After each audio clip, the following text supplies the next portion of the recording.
All right, that story there, of course, just giving you an outlook of Kenya's external relationships. And of course, we'll be following closely with the good days as well. But it's very important to speak to some very key voices in as far as Africa is concerned. Africa Rising. Joining us here this afternoon, Mark Amiani from the Africa Rising movement. Thank you so much for creating time. Good afternoon. Good afternoon to you. We're looking forward to, what you're going to say in as far as 15 years of movement, exercise is concerned. And if you're getting any closer to your objectives, thank you for creating time. Mary Wanjiru, yes. Also with the Africa Rising, but also an activist. Yes. Let's start with, when you say Africa Rising, we don't want to assume, because for so many years, through the Pan-Africanism, we have expected that Africa is rising. Generally, do you think we are rising as a continent? First of all, I would say my name is Mark Amiani. I'm an African citizen living in Kenya. I would say currently we are rising because young people have decided that they are not going to sit back. We've been told so many narratives that young people are the leaders of tomorrow, but currently, as we speak, young people have risen up and they are speaking one agenda of the African Rising. Can I interject but a bit? Yes. African citizen living in Kenya, that caught my attention, Mark. Are you also pushing for this same dream of one Africa, one currency, as the late Gaddafi was one of the voices who pushed for the same? Is this where we are at? Well, yes, just like Comrade President Josiah Kwame Nkrumah said, that the freedom of Ghana means nothing if the all African countries are not free. Why am I saying this? It's because that, why am I saying that I'm an African citizen living in Kenya? It's because Kenya is a village. For us, Kenya is a village. There is nothing like Kenya as a country. Because when you remember in the scramble and petition of Africa in 1880, the British colonies came up with their propaganda of putting up borders in Africa, yet Africa was one. So for us, what we want is that we want to do away with those borders, because now, being that we have their borders, they are dictating what they want us to do. So they put the borders and they brought in some sort of dictatorship. Yes. We're talking about indirect colonial powers. Yes. Let me hear from Mary. Mary Wanjiru. Yes. You're an activist. Yes. But someone would ask, what is your inspiration in this activism? Talking about borderless Africa for all Africans. How certain are you that there are Africans living in Africa do not feel the same way as the Africa Rising movement? My name is Mary, as you stated. Yes. For me, I believe that African being united is going to open up the borders for everyone. You see, like last year, during December 12, President Ruto announced to the world that Kenya is going to be a visa-free country. And it was overwhelming for me as a young person, because I knew this will give the opportunity for a lot of Africans who needed visas to come. And there are African countries which didn't need a visa to come to Kenya. But now there was introduction of the Electronic Travel Authorization, the ETA, which begs everyone, apart from East African community, they have to apply 72 prior coming to Kenya, and there is the processing fee that is attached to it. You see, now this took us a few steps before, because the countries which needed a visa to come to Kenya, now the visa is done away. But now the ETA made it more difficult, because you see, this might prompt other countries to start having regulations where they can hinder Kenyans from going to their countries. All right. Yes. So you're saying a few steps ahead, a few more back. Yes. But Mary, speaking of, I know that there will be a number of things, and so far as we're speaking now, there is a convention or a convening that will be held in Lusaka, Zambia, 23rd, 25th. That is, it started earlier, today is 24th through the 25th. But how are you in connection with those people in Zambia? It's important to understand. If it is one movement, then what is the coordination with the convening in Zambia and what's happening in Kenya? What is happening is we want a borderless Africa, and each country had their own activities and organizing prior to the convening that's happening currently in Zambia. So we as Kenyans yesterday marched from Givenchy Gardens all the way to the Ministry of Foreign Affairs. and we presented a petition. And one of our asks was for the government to do away with the ETA. That's the Electronic Travel Authorization, which someone has to apply 72 prior coming to Kenya, and they have to pay a processing fee between $25 to $30.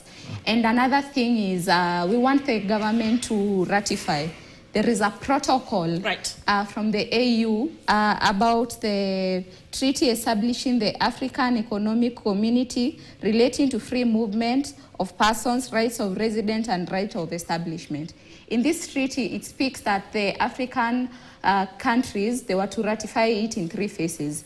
And one of the phases was to do away with the visas, which we very acknowledge that the government of Kenya did that come January. But now they introduced the ETA. You see, now we're going some steps forward and some steps behind. Indeed, this was the anticipation of President William Ruto, but of course there was some delay as well in that progress. But Mark, speaking of the ratification, I am curious, 15 years as a movement, and this is already enshrined in the AU as a protocol. Why would it take so long to move it? It's 15 years later, and we're still talking about ratification of this protocol. One, I would say that let me just get back to your question that you asked my colleague here.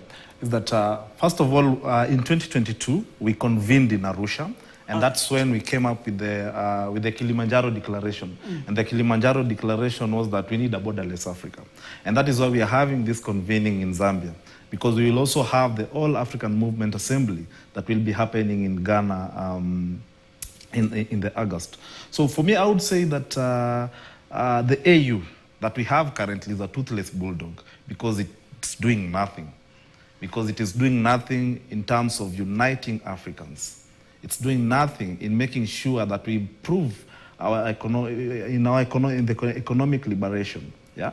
Because it is still praising the Western countries. It is not talking about issues happening in Africa. Look at the DRC. No one is talking about the DRC.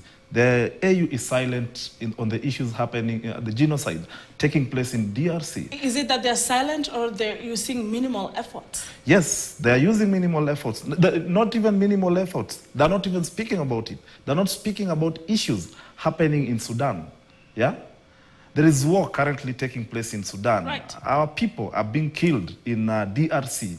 And the president is not even speaking about it. He's still saying that he's giving solidarity to the West countries. Yet we Africans are dying. So for me, I would say that the African heads of state need to think through this issue of Africa coming together. Mark, I see clarity. In fact, if we start from Kenya, because that's where we are stationed, we have seen the efforts made by, Honorable Dr. President William Ruto as far as the Sudan conflict is concerned. And so far, following closely, there's been some sort of progress around this particular conflict. I'm not sure this you are aware of. And also, what is happening in the Caribbean nation just the other day, and you're seeing how much the president is then pushing for deployment of officers from Kenya. You do not think there is enough voice for inter-countries or continental support for Africa? First of all, the president needs to focus on his own country. He needs to clear the mess that is in his own country. Look at the bandits in West Pokot. So why are you pledging solidarity to another country when your own country people are being killed on a daily basis by the cattle rustlers?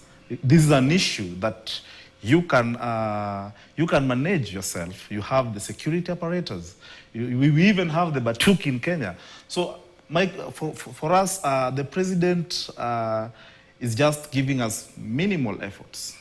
Yeah, because there is no way you can now go to Tanzania and now tell them I want to help you with maize. I have a lot of maize here, and I want to bring you maize here.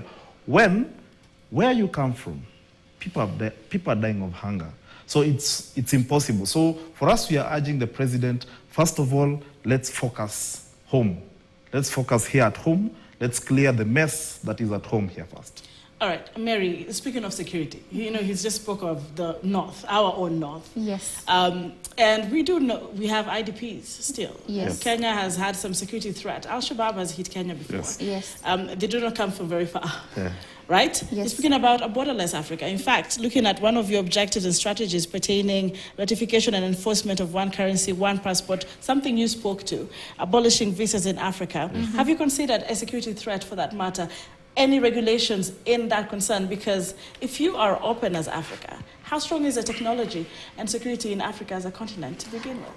One of the things you are looking is to having, while going to abolish the visa process, we still want people coming to Kenya to be verified.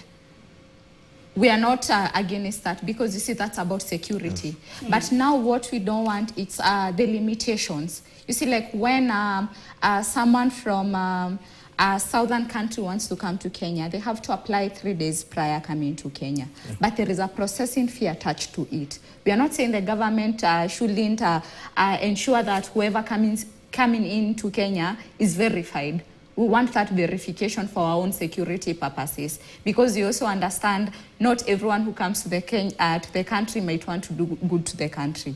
But now what we don't want is the clauses where there is this long process of accompanying of someone getting into the country. Okay. Yes. And another thing, if I may answer on the AU, yes. For me I feel as much as the AU is not doing so much, but with this protocol in place, when it's ratified and put into force, we might not start seeing the progress. Because you see, the first thing was having this protocol in place. And then having member states ratified. For it to be put in force, 15 countries have to ratify it. Only 4 of them have done that. Kenya, we acknowledge Kenya is among the 32 member states who have signed it, but we have not ratified it. Yeah. So our call is to the government of Kenya to really ratify this so that we can start moving to the borderless Africa. All right. Yes. Mark, I want to come back to you because reading through, we have the continent-wide marches for borderless Africa for yes. African Liberation Day, May 25th. Yes. And in fact, is Africa liberated? You say that there's a bit of neocolonialism going on. So I would say that, just back to what I had said earlier, is that our heads of states, most of our heads of states in Africa, they're still worshipping the West. They're still seeking help from the West, and that is why I would say that we are still colonized, because these are warnings. We were warned by Kwame Nkrumah that these people will come back and they will rule again over Africa. But what we are saying is that if a South African is in Kenya, he is at home. Okay. If I go to Ghana, I'm at home. If a Nigerian comes to Kenya, goes to Tanzania, goes to Ethiopia, he's at home. Yeah? Because there shouldn't be limitations that now you shouldn't come to Kenya. If you come to Kenya, you'll take our jobs. Yeah? If I go to South Africa, I should be able to work there. I should be able to relate with the people in South Africa. I should be able to relate with the people of Ethiopia, because when we look at our cultural norms, yeah, we need to interact. Because you see, this partitioning of Africa, when you look communities like the Zulu, the Tsonga, when you look at the Karamojong communities, these are communities that used to live together. But now when the borders came, they had to be separated. Yet you find that this other community is on this side and this other community is on this side. Yeah. But Mark, let me challenge you. I mean, on a light note, how many languages can you speak? You want to be able to, communicate with the Khoisan. Currently, I'm learning Zulu. Okay. Yes, I'm learning Zulu and I'm learning different other languages. And for us, we are advocating for one language in Africa. For example, the Swahili, right, which is the easiest way we can communicate to each other. You see, because when you go to the West, most countries are speaking French. Yeah. You see, so for us, we would want a language that everyone we would understand each other very well. I don't know what the Kenyans think this morning. I know they're streaming live on YouTube and our social media platforms as well. This is Africa Speaks, but I'd love to engage with them as well. Do you think these are possibilities laid on the table from the Africa Rising movement? One currency, one language, looking at one passport. Kenyans are also sending in their feedback. Yes. Yes. And speaking of the one currency, you know, I want to hear from you, Mary. Yes. It's not a new, you know, communication here. It's been existing in the air. Yes. Why is it taking Africa so long then to want to consider this one currency matter? In fact, if you read Kenya's economy, the dollar looking against the shilling has been the longest conversation we've had this far. What about the one currency? It's taking us long, and it may continue to take us longer because already us being divided, it's mental to understand that our economy and Tanzania's economy, they are different, and you don't want to merge because this is something that has been going on for years. And something that has been going on for years, you just don't expect to wake up one day and everyone is comfortable about that. I'm sorry, what do you mean we do not want to merge? We have regional blocks in Africa to look at the economic perspective. We're looking at the East Africa community now. DR just joined us. When you say we don't want to merge, what do you mean? It's because, you see, the other day, the president of Uganda stating that the East African community is pushing for one president, one currency. And it's not everyone who received that information in the right way, because people are like, oh, now who will be the president? They're like, our president, there is the president of Tanzania, there is the president of Uganda. And people are like, this is a dream that might not come true. I'm talking about our neighbors. Now talk about Africa, the whole of 54 countries. You see, now this is a conversation where we as Africans need to unlearn. Because you see, these boundaries, honestly, we are not the ones who came for it. They all started when the partition, the scramble and partition of Africa happened, 1880s. We were not even in those tables of decision making. Yet these same borders still to date are the ones controlling us. And that's why it's very hard. I feel so bad, like as a Kenyan. I got to learn about what's happening in the DRC less than 5 years ago. And that's when I started being interested about social justice and what's happening around me. But beyond that, I didn't know. Yet I was an adult. And yet DRC is not very far from Kenya. We are not even taught about some of the things that are happening in other countries because we have a tunnel vision majority of the times. If it's Kenya, it's about Kenyans. We have seen the social media jokes about Kenya versus Nigeria, Kenyans versus... KOT? Yes. And majority of times, yes, sometimes it's just a little banter. But when you dig deep, there are people who are so bitter about other countries. It's like when social media is not there and someone from another country, they might even fight. Yet we are in the same continent, we are the same people. It's only that we are living and bounded by boundaries that were not even set by our forefathers. It's people who decided, you know what, you want this bit, I want this bit, and today those are still controlling us.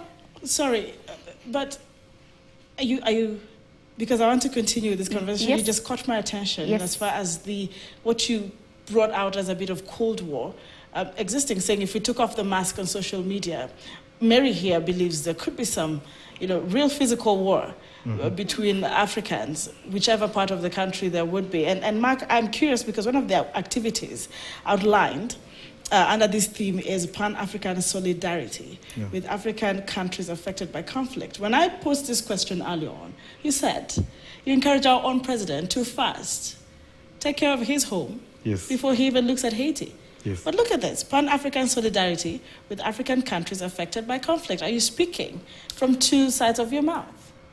I remember very well I told you Africa is one. Right. Africa is one. And when I say that the president should focus where he is currently, where he is ruling, I'm saying that in the context that look at the current security threat that is in the country. In West Pokot, Look at even the weapons they are using, Look at the weapons that they are using. So when we talk about Pan-African solidarity, one is that we've always had vigils Yeah, we even have vigils for DRC, because there are a lot of issues that are happening, let's say in DRC. There are a lot of issues because the struggles of the people of DRC, the struggles of people in Sudan must concern us as Africans. The struggles of the people in South Africa, in Zambia, in Nigeria must concern us. When Macky Sall didn't want to come out of power, when the current president of Senegal was in prison, we stood in solidarity with Senegal. When DRC was the genocide that is currently taking place, we came and stood in solidarity with the people of DRC because those are our brothers and sisters. We feel their pain. If today your relative dies, or let's say your far relative dies, you'll feel the pain. You'll even go to their funeral. So for us, that is what we are trying to embrace, because we are one. Yeah? So we are one. And that is why we must embrace the Pan-African solidarity. And that is why tomorrow we shall be having the Africa Liberation Day. So we shall be having activities all over Africa. Yeah? We have the major one currently happening in Zambia. We have the one that is happening in Kenya, the PASA movement, which will be at the professional center. We have the community justice centers that are also hosting the same. We will be having community screenings. We have community screenings in Kisumu. We have community screenings in Tanzania. We have in Uganda. So almost all the 54 countries, we shall be having activities tomorrow to talk about the African Liberation Day. And that is why the theme of this year is a borderless Africa. And even we will still continue having the same theme because for us, we feel we need that borderless Africa. Indeed. Because through a borderless Africa, we will enhance our trade, we will our security. We will have to share ideas and information about our security in Africa, because we also want one army. We want one president. We want one currency. Yeah. So we need to, it will also improve our economic liberation. All right, economic liberation, lingering in my mind is the amount of corruption in African states. Yeah. Mary, together with your closing remarks, because I'm wrapping up in about a minute. What did you say then would be closing remarks to this matter? Because a Kenyan watching this morning, or an African watching across the globe, is saying, we even have one president and we have trust deficit for them in power. How do we handle a whole continent with one president, borderless for that matter? With your closing remarks. Okay, thank you. These are issues we learn to navigate as we go there, because we have never had a united Africa. And if the goal is to have one united Africa, means united ideologies, means united everyone working towards ensuring that we get to this goal. Yes, we have corruption happening, and it's one of the biggest menace. But if we look, who are the enablers of corruption? It's the West, and also some people who are put into power. Currently... I'm sorry, the West? Yes. Because it's a narrative, some people believe is just being pushed. Right. Is it really the West? We have some internal cleaning to do within Africa. The reason why I stayed the West, yes, it's with the enabling people of few people in power. Like people in the West are channeling resources to these people because they want the agenda to continue. Yet these people are in power. They don't have the Pan-Africanism in them. An example, currently you go talk to a lot of Kenyans and you ask them, if you get this opportunity to be an MCA, what are you going to do? Majority of them tell you, mi nitaiba, because watu wanaiba.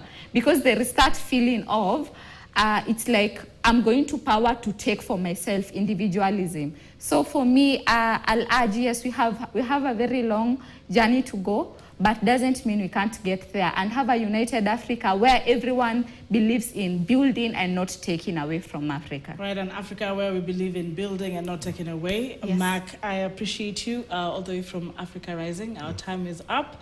And also Mary Wanjiru, who is an activist also aligned to the Africa Rising. We'll have you a lot more, especially to look at the aftermath of the Liberation Day tomorrow, the activities, and if they bore any fruits at all. Thank you for coming. And thank you for your viewership and your feedback and questions aligned to this conversation. However, there's still more updates and news coming in after this very short breather around the globe. We'll be right back.